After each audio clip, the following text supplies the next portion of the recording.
শাক দিয়ে মাছ ঢাকার মতোই পারমাণবিক অস্ত্র রাখার দায়ে ইরানের বিরুদ্ধে যুদ্ধ শুরু করে ইসরায়েল। দীর্ঘদিন ধরেই তেহরানকে অস্তিত্বের জন্য হুমকি হিসেবে তুলে ধরেছেন ইসরায়েলের প্রধানমন্ত্রী বেনিয়ামিন নেতানিয়াহু। এই যুদ্ধের সামরিক অংশীদার হিসেবে তিনি বরাবরই যুক্তরাষ্ট্রকে পাশে পেয়েছেন। শুধু নিরাপত্তাজনিত কারণ নয়, বরং নিজের নানাবিধ দুর্বলতা থেকে দৃষ্টি সরাতেই ইরানের বিরুদ্ধে এই যুদ্ধ শুরু করেছে বলে আল জাজিরাকে জানিয়েছেন বিশ্লেষকরা। 2019 সাল থেকে চলা দুর্নীতি মামলার চাপে রয়েছেন নেতানিয়াহু। যুদ্ধ পরিস্থিতিকে সামনে রেখে তিনি বারবার বিচার প্রক্রিয়া বিলম্বিত করার সুযোগ পাচ্ছেন। এই যুদ্ধ তাই তার জন্য আইনি চাপ এড়ানোর একটি কার্যকর ঢাল হিসেবেও কাজ করছে।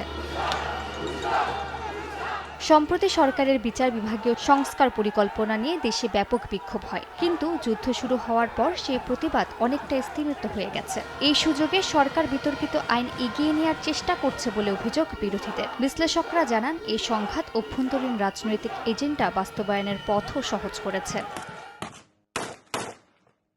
গাজা ও পশ্চিম তীরে সহিংসতা বাড়লেও আন্তর্জাতিক নজর এখন ইরান যুদ্ধের দিকে। আল জাজিরাকে বিশ্লেষকরা জানান, ইসরায়েলের উপর আগের মতো চাপ তৈরি হচ্ছে না। মানবিক সংকট ও সমালোচনা অনেকটাই আড়ালে চলে গেছে। এটা নেতানিয়াহুর জন্য কূটনৈতিকভাবে স্বস্তির পরিস্থিতি তৈরি করেছে বলে শঙ্কা জানিয়েছেন তারা।